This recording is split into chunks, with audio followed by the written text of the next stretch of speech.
Hello student, ज्ञान दृष्टि के ऑनलाइन प्लेटफॉर्म पे आपका स्वागत है। आज का जो ये सेशन है ये इलेक्ट्रिक पोटेंशियल की ही क्लास है। और इलेक्ट्रिक पोटेंशियल में हम लोगों ने जो लास्ट लेक्चर में पढ़ा था वहां पर इक्विपोटेंशियल सरफेस तक कंप्लीट कर लिया था। इक्विपोटेंशियल सरफेस में हमने अलग अलग बॉडी, चार्ज्ड बॉडी थी, उनका सरफेस भी देखा था कैसा सरफेस होगा इक्विपोटेंशियल सरफेस। कुछ प्रॉपर्टी भी देखी थी, जैसे इक्विपोटेंशियल सरफेस से जो फील्ड लाइंस निकलती है वो सरफेस के 90 डिग्री पर होती है ना। और एक प्रॉपर्टी मोस्ट इंपॉर्टेंट थी कि इक्विपोटेंशियल सरफेस पर अगर कोई पॉइंट चार्ज को मूव कराते हो एक पॉइंट से दूसरे पॉइंट पर, तो कोई वर्क डन नहीं करना पड़ेगा। फॉर एग्जांपल, ये कोई एक स्फेरिकल चार्ज्ड बॉडी है और या फॉर एग्जांपल इसके सेंटर पर कोई चार्ज है। तो इसके जो चार्ज जो ये बॉडी दे रखी है, इसका सेंटर से डिस्टेंस तो इक्वल होगा ना सरफेस का। तो अगर इस सरफेस पर कोई टेस्ट चार्ज यहाँ पर रखा है, इस क्यू नॉट, ठीक है, और इसको ना यहाँ पर लेके आ तो ए से बी पर, क्वेश्चन कर देता है वो ए से बी तक मूव कराने में कितना वर्क डन करना पड़ेगा। तो आपको पता होना चाहिए यहाँ का पोटेंशियल यहाँ के पोटेंशियल के बराबर होगा। बराबर होने की वजह से आपको वर्क डन जीरो करना पड़ेगा, ठीक है ना। हाँ, पोटेंशियल डिफरेंस में जब चेंज होगा और आपका टेस्ट चार्ज मूव कर रहा है उन दोनों पॉइंट्स के बीच में, तब तो वर्क डन करना पड़ेगा, क्योंकि डेफिनेशन ही होती है पोटेंशियल की, potential is equal to the work done on unit test charge, ठीक है ना। तो वर्क डन की डेफिनेशन क्या हो जाएगी, W equals to the Q into V, यानी कि Q नॉट इंटू V, ठीक है ना। तो पोटेंशियल डिफरेंस होता है कायदे में, यहाँ पर क्या होता है, पोटेंशियल डिफरेंस। ये जो V मैं लिख रहा हूँ ना, ये पोटेंशियल नहीं होता है। ये पोटेंशियल डिफरेंस मैं पीछे की क्लास में बता चुका हूँ कहाँ से लिया जाता है ये difference, from infinity to the point of observation, ठीक है ना। इन्फिनिटी से और वो पॉइंट जो आप ऑब्जर्व कर रहे हो, जहां पर फील्ड या पोटेंशियल ऑब्जर्व कर रहे हो, ठीक है ना। तो ये आपको तैयार रखना पड़ेगा। ये V मैं लिख ज़रूर देता हूँ। जब इन्फिनिटी से कोई test charge point of observation पर मूव करता है, तो वहाँ पर जो पोटेंशियल होता है, वो पोटेंशियल डिफरेंस ही होता है from infinity to the point of observation का, ठीक है ना? तैयार रखना है इस चीज़ को, ठीक है? तो आज का टॉपिक क्या होगा, वैसे बेसिकली बताया जाए, टॉपिक जो होगा वो हम लोग देखेंगे पोटेंशियल एनर्जी।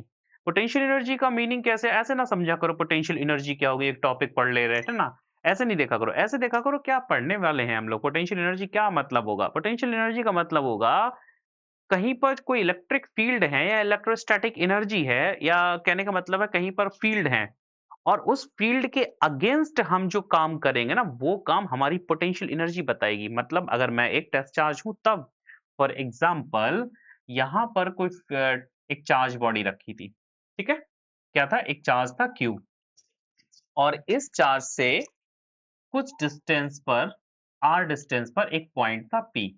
मैं कोई एक सिचुएशन क्रिएट कर रहा हूँ। एक चार्ज था और उससे कोई डिस्टेंस पर एक पॉइंट था जहां पर हमें कुछ चेक करना है, ओके।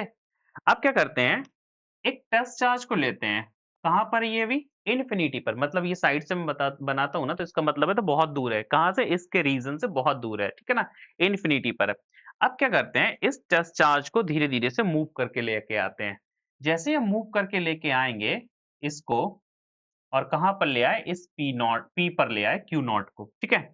अब जब इसको पी पर लेके आएंगे तो Q naught experience an electrostatic force, ठीक है। क्यों? क्योंकि ये आपका प्रेजेंट है। ये क्यू नॉट एक इलेक्ट्रोस्टैटिक फोर्स एक्सपीरियंस करेगा। रीजन क्या है? क्योंकि क्यू नॉट इसके पास है, सॉरी, क्यू नॉट के पास क्यू है, ये इससे बहुत पास डिस्टेंस पर है।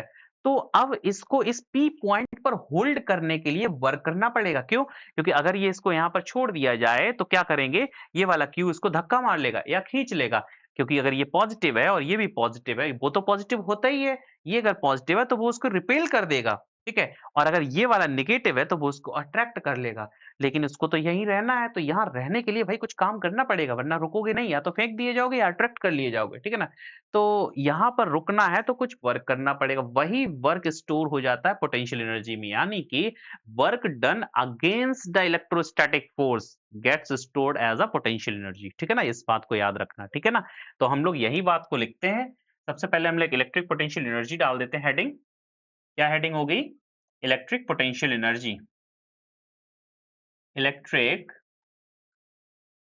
पोटेंशियल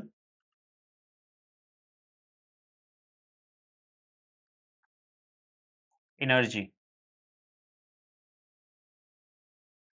ठीक है। इसको डिफाइन कैसे करेंगे? Work done against the electrostatic force, ठीक है ना। अगेंस्ट द इलेक्ट्रोस्टैटिक, हमने भी बताया ना, इसके अगेंस्ट में वर्क करना पड़ेगा। अगर वो खींच रहा है तो आपको दूसरी तरफ फोर्स लगाना पड़ेगा, अगर वो फेंक रहा है तो आपको उसकी तरफ फोर्स लगाना पड़ेगा, है ना। अभी समझाया था इसको, तो इसको लिख लीजिएगा। बहुत आसान है। Work done, work done by the positive test charge, work done by the positive test charge against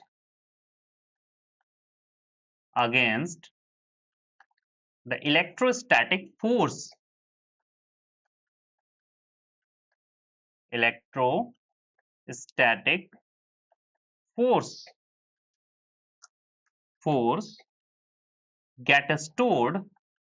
gets stored as a potential energy,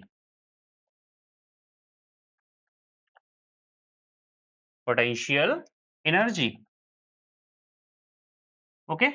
चाहे जैसे डेफिनेशन बना लेना, मेरे दिमाग में जो आया मैंने लिख दिया। कैसे? Work done by the positive test charge against the electrostatic force get stored as a potential energy. सीधी सी बात है ना कि किसी रीजन में जो यानी कि जो एक फील्ड का रीजन है वहां पर टेस्ट चार्ज इंफिनिटी से जो आ रहा था उस पॉइंट को एक्वायर करने के लिए, उस पोजीशन को एक्वायर करने के लिए उसको एक वर्क डन करना पड़ता है, और जो वर्क डन करना पड़ेगा ना वहां पर वही उसकी पोटेंशियल होगा, बताएगा टेस्ट चार्ज का। अब उसी सिस्टम का फिर वो क्या बन जाएगा? Potential energy. अब इसको कैसे निकालते हैं चलिएगा देख लेते हैं। एक सिचुएशन क्रिएट कर लेते हैं। यही डेफिनेशन क्रिएट कराएगी सिचुएशन। देखो कैसे। बहुत छोटा सा लेक्चर लेंगे आज का। क्यों? क्योंकि हमें पोटेंशियल एनर्जी पढ़ना है, उसके बाद कुछ न्यूमेरिकल लेके आएंगे, ठीक है ना। तो चलिएगा नेक्स्ट पेपर पे चलते हैं। एक सिचुएशन क्रिएट करते हैं। सपोज एक चार्ज है, ये है क्यू, ठीक है। और इससे वही कुछ डिस्टेंस पर एक पॉइंट ऑफ ऑब्जर्वेशन है, ये आर डिस्टेंस पर एक पॉइंट पी है, ठीक है। ए पॉइंट पर चार्ज रखा था और पी पॉइंट है आपका पॉइंट ऑफ ऑब्जर्वेशन। अब वही कहानी, क्या? एक टेस्ट चार्ज लेते हैं और कहां पर है? ये बहुत दूर है अभी, इन्फिनिटी पर। कहां पर है? इन्फिनिटी। ये बहुत दूर का मतलब इन्फिनिटी। इन्फिनिटी मतलब इसके रीजन से पहुंच से बहुत दूर है, ठीक है ना। इन्फिनिटी का मतलब ये नहीं चांद सितारों पे पहुंचा दो, ठीक है ना। इन्फिनिटी का मतलब वही होता है जहां पर आपकी पहुंच ना हो, मतलब इसकी फील्ड जहां तक ना पहुंचे, ओके। वो हमारी टेबल भी हो सकती है, वो हमारी कुछ डिस्टेंस हो सकती है।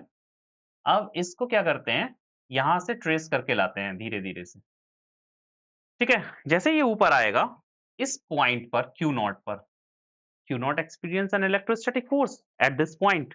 इस पॉइंट पर वो इलेक्ट्रोस्टैटिक फोर्स को एक्सपीरियंस करेगा, और एक्सपीरियंस करेगा तो अगर इसको वहां पर रुकना है, अगर फोर्स लग रहा है तो या तो ये खींच लिया जाएगा, ये क्यू को खींच लेगा, या क्यू इसको रिपेल कर देगा। लेकिन डिपेंड करता है, अगर क्यू पॉजिटिव है तो क्यू नॉट तो वैसे ही पॉजिटिव होता तो ये रिपेल कर दिया जाएगा, ठीक है ना। तो सीधी सी बात है, ये रिपेल कर दिया जाएगा। अगर रिपेल कर दिया जाएगा तब इसको फोर्स क्यू नॉट को फोर्स लगाना पड़ेगा इधर डायरेक्शन में, किधर की तरफ? पी टू ए फोर्स लगाना पड़ेगा खुद से, तभी तो होल्ड करेगा। और कितना लगाना पड़ेगा? जितना क्यू इसको उधर रिपेल करने में फोर्स लगाना पड़ेगा उतना ही फोर्स ये खुद लगाएगा इधर, तभी यहां पर रुक पाएगा। खुद लगाए या आप पकड़े रहो इसको, ठीक है ना। मेरा कहने का मतलब है चार्ज खुद तो लगाएगा नहीं। तो किसी ना किसी पॉइंट पर अगर ये होल्ड कर गया, इस किसी सिचुएशन से ये होल्ड कर गया इस पॉइंट पर, तो इसका मतलब है यहाँ इक्विलिब्रियम की कंडीशन बन रही है। और इक्विलिब्रियम की कंडीशन बन रही है तो इसका मतलब इसको कुछ वर्क करना पड़ रहा है यहाँ पर रुकने के लिए। और वही वर्क हमने लिखा है ना, work done by the positive test charge get stored as a potential energy, अभी लिखाया था। तो वही आपका पोटेंशियल एनर्जी में स्टोर्ड हो जाएगा। तो कुछ नहीं है। तो सपोज यहाँ पर रुकने के लिए इसने डिस्प्लेसमेंट कितना लेना चाहा? इधर की डायरेक्शन में, क्योंकि अब इधर लेगा ना डिस्प्लेसमेंट। ये क्यू नॉट तो इधर लेगा ना डिस्प्लेसमेंट, तभी तो रुकेगा ना। सपोज व्हाट इनफाइनेंशियली डिस्प्लेसमेंट लिया कितना? D R, okay. और फोर्स किधर लग रहा था? इधर की तरफ। डिस्प्लेसमेंट हो गया इधर की तरफ, फोर्स हो गया उधर की तरफ, ठीक है ना। तो दोनों के बीच का एंगल कितना बन रहा है? 180 डिग्री, ठीक है। तो अब वर्क डन कैसे आएगा आपको पता है ना। W is equal to the, कितना होगा वर्क डन यहाँ पर? Force into displacement, force into displacement, F dot D R, ठीक है। आप चाहो तो कैसे, इसको मैं वैसे में प्रूव कर चुका हूं, लेकिन यहाँ पर सिचुएशन देखो जरा, मैंने कैसे प्रूव करने की कोशिश की। डिस्प्लेसमेंट अपोजिट डायरेक्शन में लिया है फोर्स के, क्योंकि फोर्स उधर लग रहा है तो तुम्हें डिस्प्लेसमेंट इधर देना पड़ेगा, टेंडेंसी होगी ना ऐसी। हम ये नहीं कह रहे कि चल ही जाओ डिस्प्लेसमेंट पर, हम कह रहे हैं कि आपकी टेंडेंसी होगी इधर की तरफ, फोर्स तो उधर है ही है, ठीक है ना। तो अब क्या होगा यहाँ पर? फोर्स कितना है आपको पता है? फोर्स कितना होता है दो चार्ज के बीच में? अकॉर्डिंग टू कूलॉम्स लॉ कितना होता है? 1/4 pi epsilon naught Q, Q naught upon R square, distance है ना आर स्क्वायर। तो कितना हो जाएगा Q Q naught upon 4 pi epsilon naught R square. ठीक है, आप चाहो तो वेक्टर फॉर्म में भी लिख सकते हो एक सिचुएशन क्रिएट करके, वही कोऑर्डिनेट सिस्टम में बनाकर, ठीक है, इनटू डी आर डिस्प्लेसमेंट। लेकिन वेक्टर थे ना तो कॉस आएगा ना, यहाँ पर कितना आएगा कॉस 180। ठीक है, कॉस 180 क्योंकि अपोजिट है ना, तो आंसर कितना आ जाएगा यहाँ पर कॉस 180 का माइनस हो जाएगा, -1 बाहर कर लो, equal to the minus K Q Q naught upon 4 pi epsilon naught R square D R. Integral कितना हो जाएगा 1 अपॉन आर स्क्वायर का, 1 अपॉन आर स्क्वायर का इंटीग्रल हो जाता है माइनस के 1 अपॉन आर, तो रिजल्ट कितना बचेगा, रिजल्ट बनेगा Q Q naught upon 4 pi epsilon naught R, क्योंकि माइनस माइनस प्लस हो जाएगा ना। यही आपका वर्क डन, आपने अगेंस्ट किया ना वर्क डन, आपने माइनस लेके चले आए ना, आपने अगेंस्ट किया ना, तो यही वर्क डन क्या होगा, equal to the potential energy, potential energy. ठीक है, अब कुछ लोग कह रहे होंगे, सोच रहे होंगे कि सर अब इस आपने कहा था ना नेगेटिव वर्क डन होता है। अरे भाई आप डेफिनिशन पे जाओ ना मेरी। नेगेटिव वर्क डन का मतलब यहाँ पर ये नहीं था। नेगेटिव वर्क डन का मतलब होता है फोर्स के अगेंस्ट वर्क करना। अब हमने तो डिस्प्लेसमेंट इधर ही ले ली ना। कुछ लोग कह रहे हैं सर थोड़ा सा इधर ले लो डिस्प्लेसमेंट। अगर आप फोर्स के फेवर में डिस्प्लेसमेंट लोगे तो आपको डेफिनिशन लिखनी पड़ेगी against the work done against the electrostatic force. तो अगेंस्ट करोगे ना तब आप माइनस लेके आओगे। तो देखो यहाँ पर ना 180 ना लिख के तब 0 लिखोगे, तब ये माइनस आ जाएगा और इसी माइनस को कंबाइन करके तब आप कह दोगे सर माइनस का W जो होगा ना वही पोटेंशियल एनर्जी होगा। लेकिन हम पहले ही से ही अगेंस्ट लेके चले गए ना, तो हमारा पॉजिटिव आंसर है, तो यही आपका क्या होगा पोटेंशियल एनर्जी। इसको रिप्रेजेंट करते हैं U से। तो आंसर लिख लो नेक्स्ट पेज पे, that is U equal to the Q Q naught upon 4 pi epsilon naught R. Okay, अब अगर चाहो तो वेक्टर फॉर्म में लिखना चाहो तो बहुत आसान है भाई, मैं यही लिख दे रहा हूँ सीधा फॉर्मूला, क्योंकि आर ही को तो लिखना है वेक्टर फॉर्म में। जरा देख लो, आप चाहो तो प्रूव कर लेना वेक्टर फॉर्म में। यहाँ सेंटर पर मान लो कोई चार्ज, ठीक है, सेंटर पर मत मानो, आसान कर लेते हैं थोड़ा सा। कैसे, आप एक चार्ज ले लो यहाँ पर क्यू, ठीक है, और इसका जो पोजीशन वेक्टर है वो कितना ले लो r1। ओके, और पोजीशन वेक्टर को इधर से ड्रॉ करते हैं, और एक चार्ज आप इन्फिनिटी से लेके आओगे वो भी किसी पोजीशन पर होगा यहाँ पर। ठीक है, वो कितनी पोजीशन पर है, R2 पोजीशन पे, इसका भी तो वेक्टर इधर ही तो होगा। अब वो कौन सा होगा, Q नॉट, और एक वेक्टर ये होगा, इसका तो फोर्स इधर ही लग रहा है। ओके, अब आप बना लोगे यहाँ पर, ये जो बनेगा ना डिस्टेंस, ये कितना बनेगा R1 माइनस R2, इन दोनों का वेक्टर लगा दो और इसका मॉड कर दो। इन पर वेक्टर, आपको वेक्टर फॉर्म आती है ना, ये 0 ले लो, ओ सॉरी O, ये A ले लो और ये बी ले लो। ठीक है, वेक्टर फॉर्म जब भी करना हो ना तो ये थोड़ी सी सिचुएशन बना लिया करो। अब कुछ नहीं करना है, जो डिस्टेंस r था ना उसी को तो लिखना है, r1 माइनस r2, क्योंकि यही तो डिस्टेंस है ना r। आप अगर वेक्टर फॉर्म में भी लिखना चाहोगे तो कैसे लिखोगे, मतलब नेट डिस्प्लेसमेंट जीरो करके बताया था ना vector representation of Coulomb's law में, r1 प्लस दिस r, ये r कर लो ना, इक्वल टू द r कर लो, इसको मैग्नीट्यूड इसका r कर लो। ये अगर r हो जाएगा तो कितना होगा r1 प्लस r माइनस के r2, उधर जाएगा तो कितना बचेगा R2 माइनस R1 बनेगा ना, कोई दिक्कत नहीं है। इस एरो को चेंज कर लो, बस आंसर आ जाएगा। कैसे कर लो, इस एरो को चेंज कर लो, ठीक है। वो आप लोग देख लीजिएगा उसको कैसे बनाना है, क्यों, क्योंकि एरो पर डिपेंड करता है आपका फॉर्मूला। आप एरो इधर कर लो, अब आपका ये रिजल्ट सही हो गया, R1 माइनस R2, एरो इधर बनाया था ना तो इसका मतलब R2 माइनस R1 होगा, अगर आप सही से देखें तो, ठीक है ना। वो आपका वेक्टर फॉर्म है और कुछ नहीं करना होता है, ठीक है। तो ये तो क्लियर हो गया ना, यहाँ पर तो आपको कुछ नहीं करना है, R पे यहाँ पर वैल्यू पुट करनी है, और वेक्टर फॉर्म में कैसे लिखोगे, u equal to the Q Q naught upon 4 pi epsilon naught R1 minus R2। ठीक है, अच्छा हाँ, R1 माइनस R2 ज्यादा बेटर रहेगा, क्योंकि भाई डिस्प्लेसमेंट इधर ही तो लेके चले थे ना, तो एरो सही लगाया मैंने। ओके, अब देखो इसके लिए ना ये बहुत बड़ी फिजिक्स नहीं है यहाँ पर, ये एक मैथमेटिक्स है। अब देखो फिजिक्स को अगर अच्छा करना है तो थोड़ी सी मैथमेटिक्स पर पकड़ बनानी पड़ेगी, ठीक है ना। अगर मैथमेटिक्स पे पकड़ नहीं है तो इतना आसान नहीं होगा फिर इसको कर पाना, क्योंकि यहाँ पर अगर मैं सीधा पूछ दूं वेक्टर रिप्रेजेंटेशन दो, तो आपको ना इतना बना के बाकायदा कैलकुलेशन नहीं करनी है। फोर्स का vector representation of Coulomb's law जो होता है ना, मैंने हेडिंग बना के डाला था, वो कोई हेडिंग वेडिंग नहीं होती है। उसमें ना डायरेक्ट आपको लिखना पड़ेगा आंसर। क्यों, आपको इतना ना, it should be in your finger tips, आपके ना बहुत फिंगर टिप्स पर होना चाहिए। मैंने क्या कहा, फिंगर टिप्स पर होना चाहिए, मतलब पेन पकड़ते हो ना टिप्स पे, सीधा आंसर आना चाहिए वहां पर। ठीक है? ऐसा नहीं होना चाहिए कि हाँ, सोच रहे हैं क्या करें, कौन सा डायग्राम बनाएँ, ये तभी पॉसिबल है जब आपको इतनी सी मैथमेटिक्स क्लियर होनी चाहिए, ओके? तो हो गया ना इतना?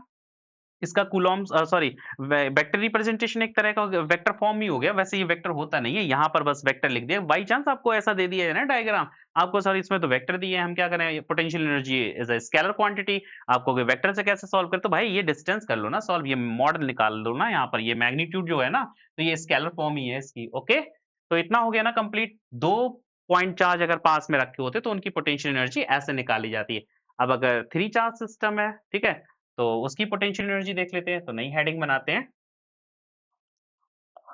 Potential energy potential energy energy of a system of 3 charges, ठीक है? कुछ नहीं, 3 चार्ज का अगर कोई सिस्टम है तब क्या करोगे? तो अब देखो 3 चार्ज का मतलब ट्रायंगल बन रहा होगा कोई ना कोई, तो बना लो एक ट्रायंगल छोटा-सा। अब आपको ना अरेंजमेंट देखने पड़ेंगे, कितने अरेंजमेंट, क्योंकि 2 चार्ज का मतलब एक सिंगल अरेंजमेंट, ठीक है ना? तो देखो ज़रा, एक चार्ज सपोज़ यहाँ पर Q1, एक कहीं यहाँ पर रखा है Q2, एक को यहाँ पर रखा है Q3, तो आपस में कोई डिस्टेंस होगी ना इनकी, तो वो डिस्टेंस सपोज़ दे रखी है आपको। यहाँ से यहाँ की डिस्टेंस, ये यहाँ की दे रखी है, ये यहाँ की दे रखी है। अब अगर मैं यहाँ पर देखना चाहूँ तो क्या होगी? सपोज़ इसको कर लो R23, इसको कर लो R13, इसको कर लो R21 या 12, कुछ भी कर लो। ये 3 डिस्टेंस भी दे रखी हैं आपको। अब आपको क्या करना है, कॉम्बिनेशन देखने पड़ेंगे। देखिएगा, जब भी पोटेंशियल एनर्जी का फ़ॉर्मूला यही होता है क्या? बेसिक फ़ॉर्मूला देखो ज़रा, ये वाला, U equal to the multiplication of charge upon distance और 1 अपॉन 4 पाई एप्सिलॉन नॉट तो रहता ही है। तो अब ये Q Q not upon 4 pi epsilon not R कैसे समझोगे? इसको यहाँ से देखो, ये एक Q चार्ज ये था और एक Q नॉट यहाँ पर था, तो ये एक अरेंजमेंट ही तो है ना? ये क्वेश्चन का मतलब क्या है? अरेंजमेंट ऑफ 2 चार्जेस, ठीक है? तो 2 चार्जेस जब आपके एक दूसरे से R डिस्टेंस पर रखे होते हैं, तब उनका पोटेंशियल एनर्जी आपका कितना होता है?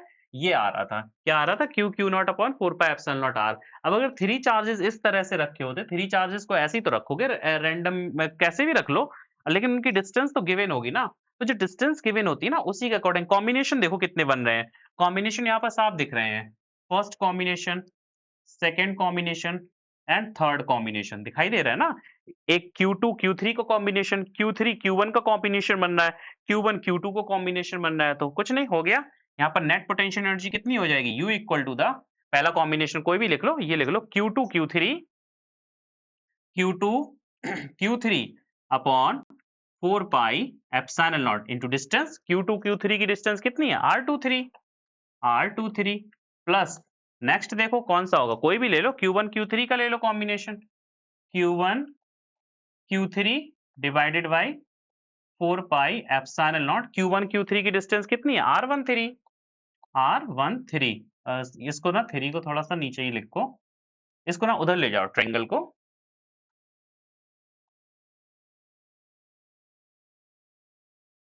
ऐसे, ठीक है? उधर पहुँचा दिए, दिखाई दे रहा है ना? हाँ, ठीक है। अब जगह चाहिए था ना हमको। अ, ओके, प्लस एक और कॉम्बिनेशन बन रहा है ना ये वाला R21 वाला, तो Q1 Q2 का combination, Q1 Q2 divided by 4 pi epsilon not R21।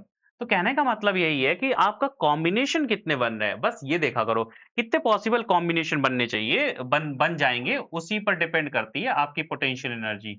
ठीक है? ठीक है? तो ये आ गया आपका 3 चार्ज सिस्टम। अब आपका 4 चार्ज सिस्टम हो, अब आपको क्वेश्चन पता क्या किया जाएगा? किसी इक्विलैटरल ट्रायंगल के वर्टिसेस पर रखे हैं 3 चार्जेस, ठीक है ना? किसी स्क्वायर के कॉर्नर पर रखे हैं 4 चार्जेस, किसी रोम्बस पर रखे हुए हैं, किसी क्यूब पर रखे हैं उसके कॉर्नर पर, तो क्यूब में तो 8 कॉर्नर हो जाते हैं, तो कैसे अरेंजमेंट लिखोगे? तो ना ये न्यूमेरिकल प्रॉब्लम है आपकी। तो न्यूमेरिकल प्रॉब्लम को ना हम लोग न्यूमेरिकल के लेक्चर में सॉल्व करेंगे, ठीक है ना? तो कहने का मतलब है आपने पोटेंशियल एनर्जी में क्या-क्या जान लिया। पोटेंशियल एनर्जी आप कोई फील्ड की प्रॉपर्टी ऐसे जान लिया, वर्क डन के फॉर्म में डाल जान लिया, work done against the electrostatic force ये भी जान लिया है। आपने 2 पॉइंट चार्जेस की पोटेंशियल एनर्जी निकाल ली, आपने 3 पॉइंटर्स चार्जेस को पास-पास रखे होने की वजह से पोटेंशियल एनर्जी निकाल ली।